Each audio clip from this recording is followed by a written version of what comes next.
Good afternoon, ladies and gentlemen. Welcome to yet another episode of Rendezvous with Anza Saqib on CxO Global TV. CxO Global Forum is a knowledge sharing platform for all C levels across Pakistan and the globe. We take massive pride in contributing to the knowledge economy. And each time we've got very special guests with us. These are essentially domain experts, thought leaders, the movers and shakers, the influencers of the corporate industry. Uh, we've got a very special lady with us today. She's a special young lady, Mahnoor Nadeem. She is the group vice president for Redtone Communications.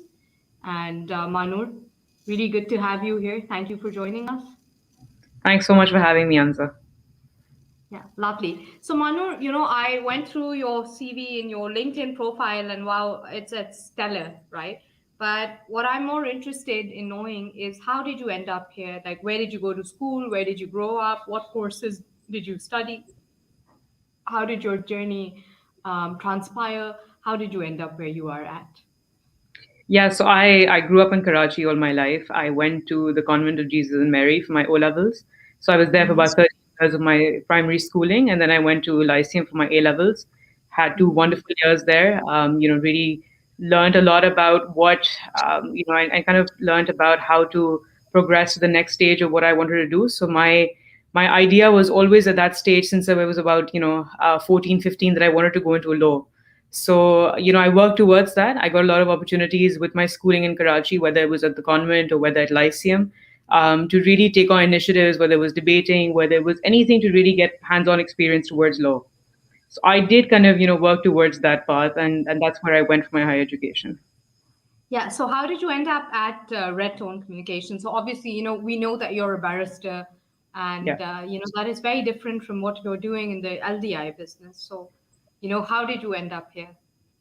So, I think part of it started off with the kind of clientele that I was working with in the field of law. So a lot of that transpired through that inspiration that I took on from the clientele I was working with. But in Mhm. addition to that, was also my father being a veteran of the telecom industry for the last many years in Pakistan. So because telecom is such a 24/7 kind of job, you kind of live it through your family. It really comes home. So I lived a lot of it whilst growing up through my father, and then that's where Mhm. I've kind of built my career towards now. Lovely. So, it's very inspiring, the whole journey, but we do see that over the last decade in particular, we've seen a lot of evolution in Yeah. terms of the telecoms industry as well. How do you see technology in general changing our lives? I've obviously grown up in the field of technology, and I really think it's played a very monumental role thus far. Like even today, I think is probably the best example just with COVID and the pandemic around us. So, just the fact that we're able to work from home and keep operations live and stay connected. So I feel technology's played the biggest role in that kind of drive at the moment. Absolutely. And Manur, it's interesting that you mentioned COVID because this last year, post pandemic, we've seen that a lot of businesses um, they suffered exponential losses, but there's Yeah. some where their sales skyrocketed. One thing that was common was that there was a learning curve for everybody, and we had to do some firefighting. How was your line of work affected? Did you have to do any firefighting? Was there any special strategies that you had to incorporate? Yeah. As a group, our focus was for the last 2 or 3 years to digitize Pakistan. And obviously, all of that starts in house first. So we were a little lucky in that aspect that we had digitized a lot of our processes. So we were able to go online, fast enough to actually ensure that we didn't suffer a loss business wise. And as you mentioned as well, some industries did boom and do really well. And, I think we were very blessed and very fortunate at that point that, we were in the space of telecommunication and technology and digitization, which really, did well during the pandemic. And I think that space, which earlier did not perhaps exist in Pakistan, for companies to accelerate as fast or digitize as fast now became a necessity. So I think companies like ours were lucky and fortunate enough to do well during this time.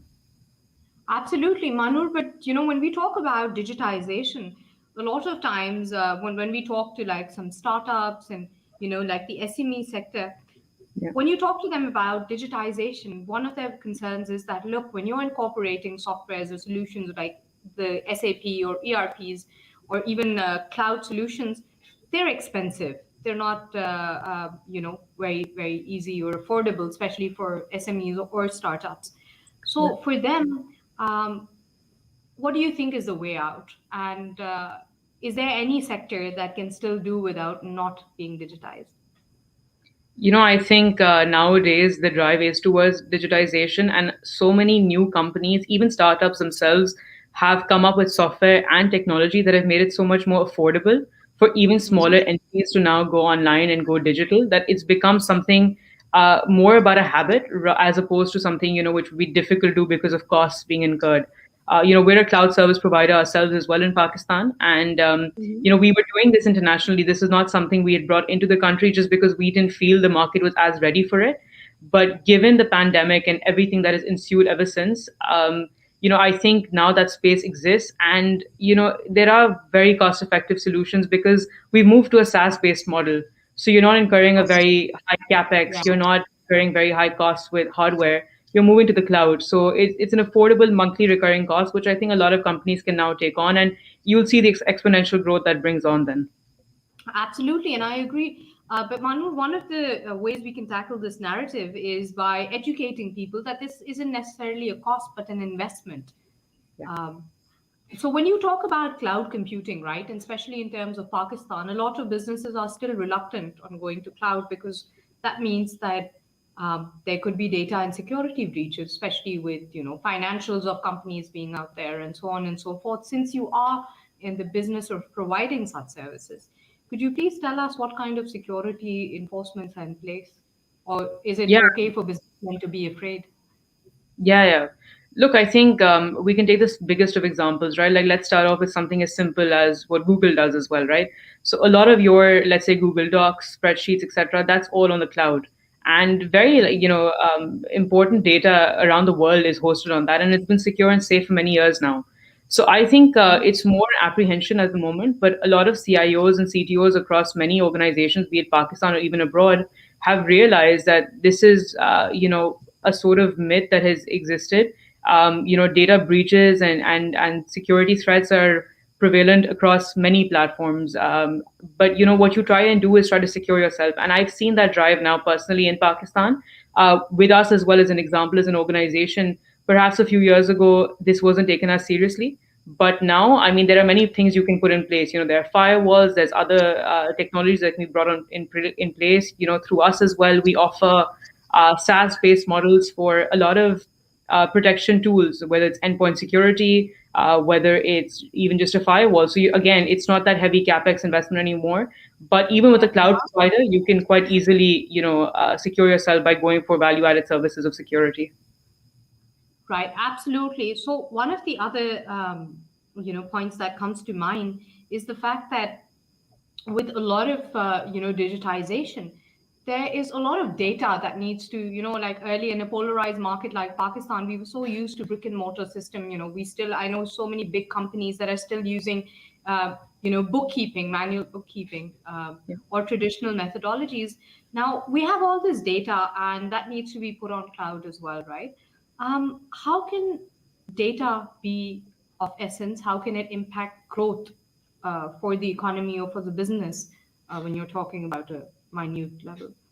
Yeah, I mean, I'm going to take your question and probably spin it towards the brick and mortar words that you use. So, interestingly enough, we've been working in this space of even digitizing Kiryana stores, so brick and mortar stores as well. Oh, wow. And Right. yeah, so that's been, my biggest passion at the moment. I've been into this space for a while now, and we're quite, lucky that we were able to go live during the pandemic. And so we were working on this technology in South America, and then we decided to come into Pakistan just around the beginning of the pandemic, so around March, April last year. Been about a year now.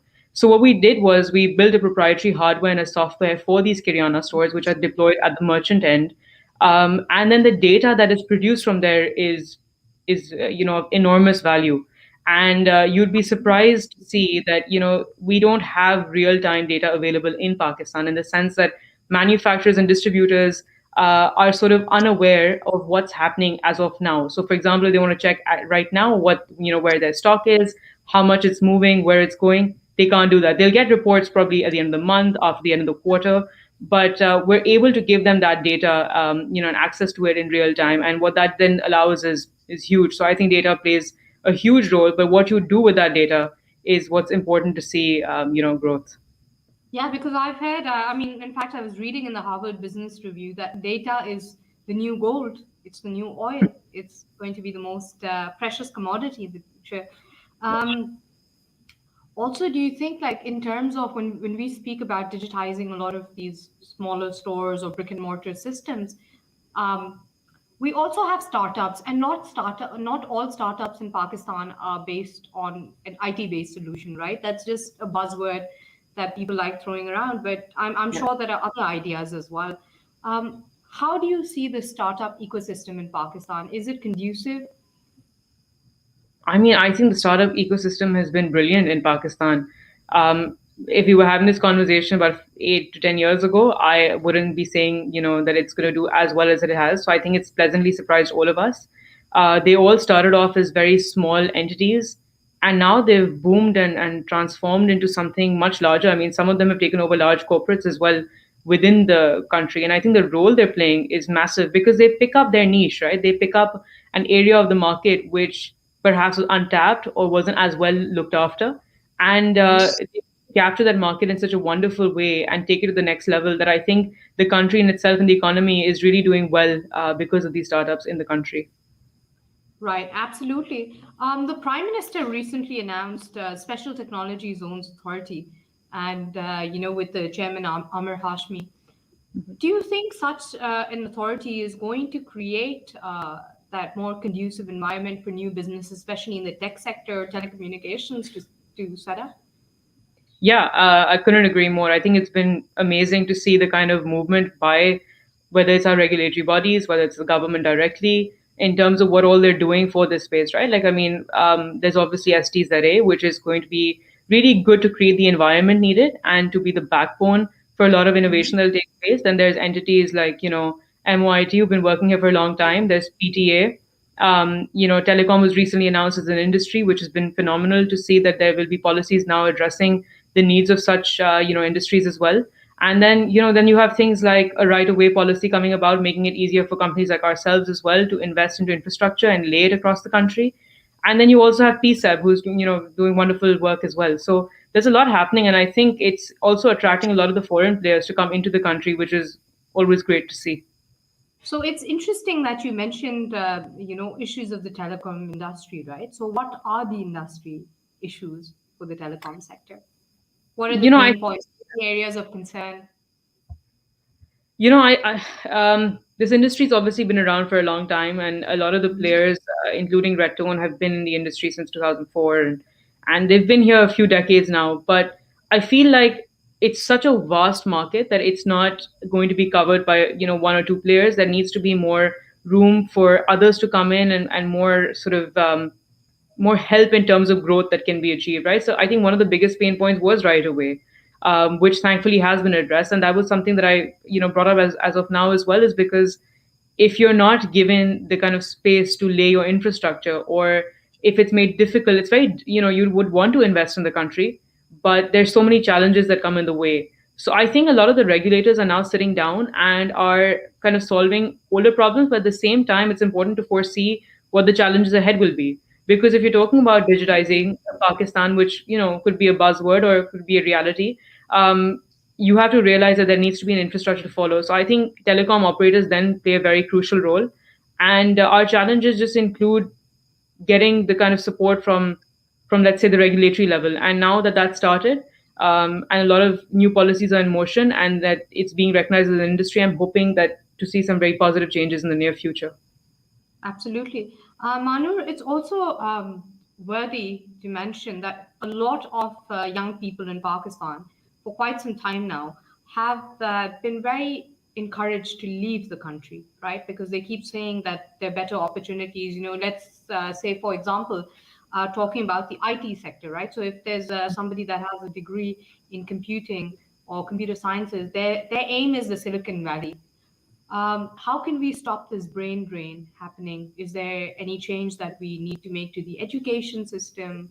Are there any policies that we need to bring? Yeah. You see, I think when we're all growing up, we're all sort of, we see a notion that studying abroad and then settling abroad is the way to go.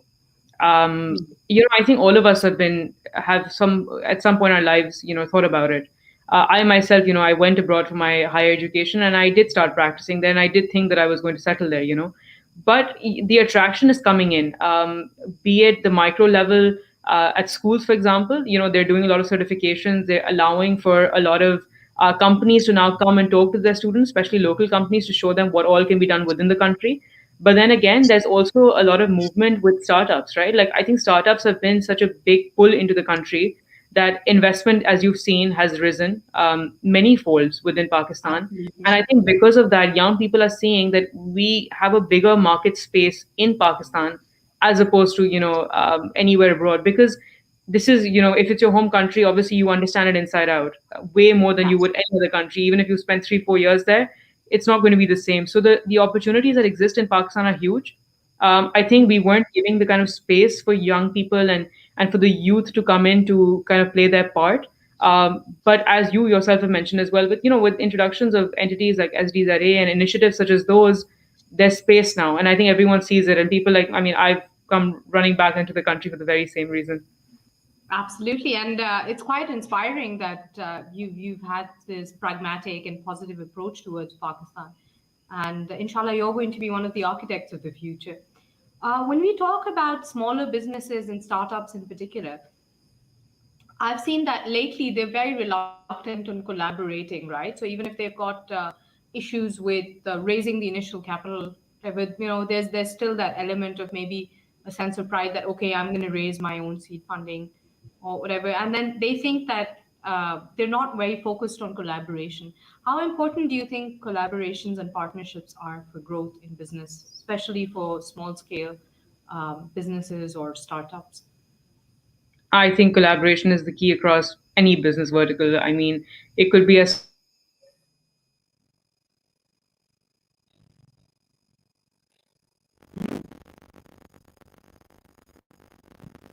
simple as sorry, I think I lost you there for a second. Yeah, sure. Go Yeah. on. So I'm just I was saying, just I going mean, to I ask you to repeat yeah, the last. sure, yeah. I mean, I'm just saying that, whether it's an SME or a large corporate or a multinational, I think it is really important to collaborate. We have done it ourselves as well. There's no point in reinventing the wheel, really. It really makes more sense to collaborate as best as you can, because you will see your growth and your time to market increase.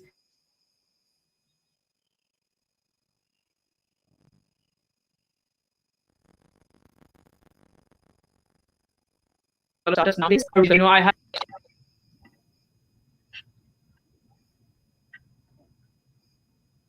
yeah. So I mean, yeah, I've had startups who've come to me themselves to say that, let's collaborate and work together. Absolutely. So encouraging indeed. Um, Manur, so what happens to be your vision, your mission, your goal for the next decade? Next decade is a bit tough to answer, but I think as of now, Okay, let's say in the next 5 years. okay, sure. I think the vision and the mission is quite simple. It was to start digitizing the country. It remains the same, but I think we've started off small. So, like I said, we started off by digitizing ourselves, then working towards the smaller sort of SME sector. As you mentioned, there are a lot more challenges towards this sector, whether it's costs or whether it's the apprehension or whether it's the support needed. So that's where we're really starting off, and this has been our mission and vision for about the last year or so, and I think it's going to continue for the next few years as well. Lovely. Manu, Elon Musk said that if you're not failing enough, that means you're not innovating enough. And have you seen any failure in your life? What has it taught you?